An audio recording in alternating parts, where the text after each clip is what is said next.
There is a house sitting in California right now listed at $45,000. Not $450,000, not $145,000, $45,000 in California, the state where the average home costs over $800,000, the state where a one-bedroom apartment in Los Angeles rents for more per month than most people's car payments combined. And that house, it has a backyard. It has a garage. It has more square footage than some apartments people are paying $3,000 a month to live in right now. That's not a typo. That's not a scam listing. That's not a burned down shell of a building. That is a real house in a real California city, available for less than most people spend on a used car. But here's the thing, it's not alone. Over the next few minutes, we're going to look at 7 homes across California, all listed under $120,000. Some of them are small, some of them are quirky, some of them look perfectly normal, which somehow makes the price even more confusing. And a few of them come with details that will make you stop and ask, why is nobody buying this? Because that question, why, is where things start to get interesting. There's always a reason prices like these exist. Sometimes it's obvious, sometimes it's subtle, and sometimes, honestly, it's hard to explain at all. Let's start from the top. The first house is in Barstow, California, listed at $79,900. If you've driven through Barstow, you know it. It sits out in the Mojave Desert, right along the I-15, roughly halfway between Los Angeles and Las Vegas. It's a pit stop town, a gas station town, a we'll grab food here on the way town. But people do live there, about 25,000 of them actually. And this particular house, 3 bedrooms, 1 bathroom, just under 1,100 square feet, looks like something you'd see in a quiet suburb. It's got a covered front porch, a concrete driveway, a chain link fence around the backyard. It's not glamorous, nobody would put it on a design blog, but it is, by every functional definition of the word, a house. The kitchen has been updated at some point in the last decade. The flooring is clean, the roof is newer than you'd expect for the price. There are no obvious red flags in the listing photos, no water stains on the ceiling, no buckling walls, no sold as is disclaimer buried in the fine print. So you're looking at this and thinking, what's the catch? The honest answer is location. Barstow summers regularly push past 110 degrees. The job market is thin. It's not a place people dream about moving to. And so the prices reflect that reality. When fewer people want to live somewhere, prices fall. That's the whole game. But here's the part that stops you for a second. Barstow is 75 miles from Rancho Cucamonga. That's about an hour's drive depending on traffic. Rancho Cucamonga, where a comparable 3-bedroom house would run you somewhere north of $600,000. The same approximate square footage, the same general desert climate. $600,000 versus $79,900. That's not a small gap. That's a different universe. Moving to the Central Valley now, the city of Taft, California. Population just over 9,000.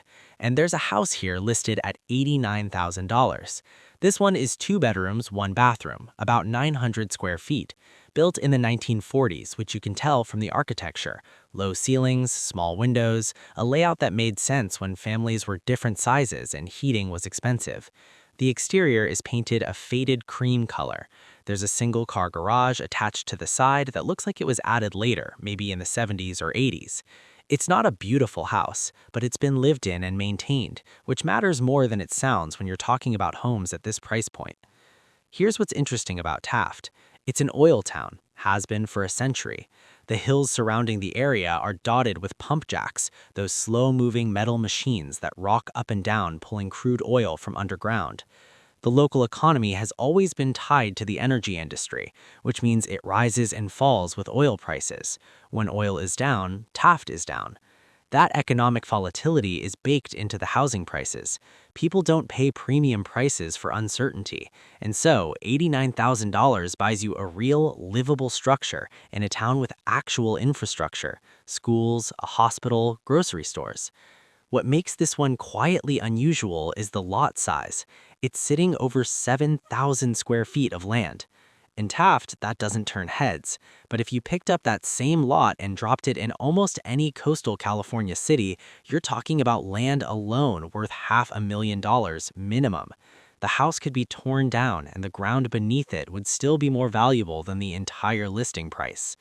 That's the kind of thing that makes your brain do a small double take. Now here's one that takes a different kind of turn.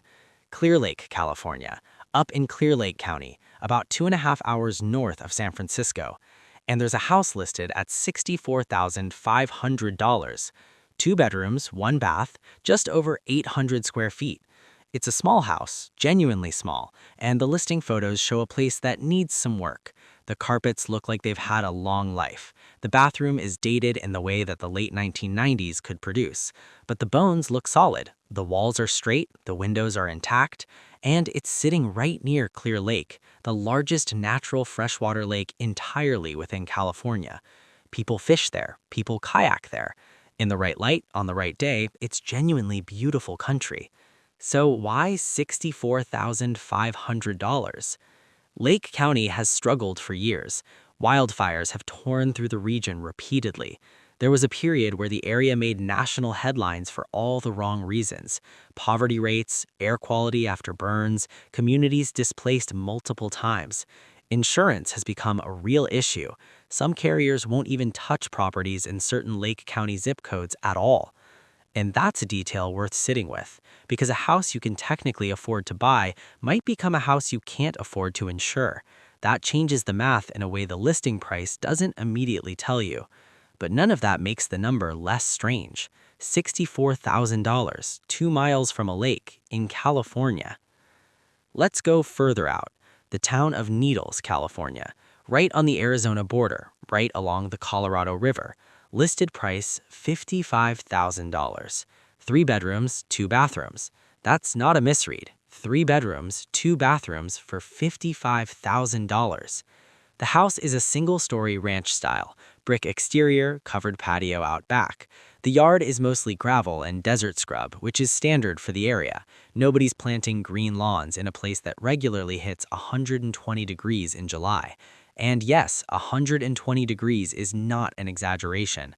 Needles holds records for some of the hottest temperatures ever recorded in the continental United States. That's the thing about Needles. It's not just warm, it's not just hot. It is one of the most extreme climates of any city in America. The summers are genuinely difficult to live through without serious air conditioning, and your electricity bill reflects that. There are months where cooling a small home in Needles could cost more than a mortgage payment on the house itself. That trade-off is real and keeps the prices suppressed in a way that's almost self-reinforcing. Fewer people want to live there because of the heat. Because fewer people want to live there, businesses don't invest. Because businesses don't invest, there are fewer jobs and fewer amenities, and the prices stay low. But you're still looking at 3 bedrooms and 2 bathrooms for the price of a mid-range family sedan in California. And that Colorado River access is right there. People pay significantly more than $55,000 just for a river lot in less extreme parts of the Southwest. Here, it almost comes standard. Here's where things start to shift, because the first 4 houses all had a version of the same answer to the "why is this cheap" question. Desert heat, wildfire risk, economic decline, isolation. Those reasons make sense. You hear them and something clicks. But the next house doesn't click the same way. Coalinga, California, Fresno County, listed at $99,000. 4 bedrooms, 2 bathrooms, over 1,400 square feet. A backyard with a concrete slab patio, a 2-car garage, updated kitchen with newer appliances. The listing photos look clean. The paint looks fresh, the floors are tile and wood laminate laid recently by the look of it. This house looks like it belongs in a neighborhood where houses sell for $400,000. Coalinga sits roughly in the middle of California, tucked between the 5 freeway and the coastal mountains. It has a hospital, a real one. Harris Ranch is not far, and the area has a quiet agricultural economy that's been steady for decades. This isn't a boom and bust town. It's not in a wildfire corridor in the same way Clear Lake is. The summers are hot, but not Needles hot. And yet, $99,000 for 4 bedrooms. The population has been slowly declining for years, partly because there aren't many reasons for young people to stay or move there. It's not connected to a larger metro in any practical commuting sense. The nearest city of any significant size is Fresno, and that's an hour away under good conditions. But when you look at the photos of this specific house and spend a little time with it, something nags at you. It's too nice for the price, too finished, too ready to move into. Sometimes that has an explanation. Sometimes a house sits on the market for a long time, the seller drops the price again and again, and eventually the number reaches a point that looks almost absurd. This might be one of those cases, or there's something the photos aren't showing. That's the uncomfortable part about houses at these prices. The listing can only tell you so much. Let's go to the high desert, 29 Palms, California. If you know this area, you might think of Joshua Tree National Park, which borders the city.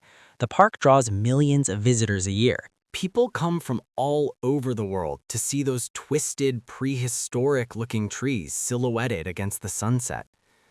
There's an entire aesthetic built around the high desert, the art installations, the boutique rentals, the weekend escape energy. And in the middle of that, there's a house listed at $112,000. 2 bedrooms, 1 bathroom, about 950 square feet. Small, but well-proportioned. The exterior is painted a terracotta orange that actually looks intentional rather than neglected. It has a covered porch, a fenced yard, and mountain views that you'd see in a real estate listing priced 4 times higher in any other context. Here's what makes this one different from the others. 29 Palms has been quietly changing. Not dramatically, not all at once, but steadily.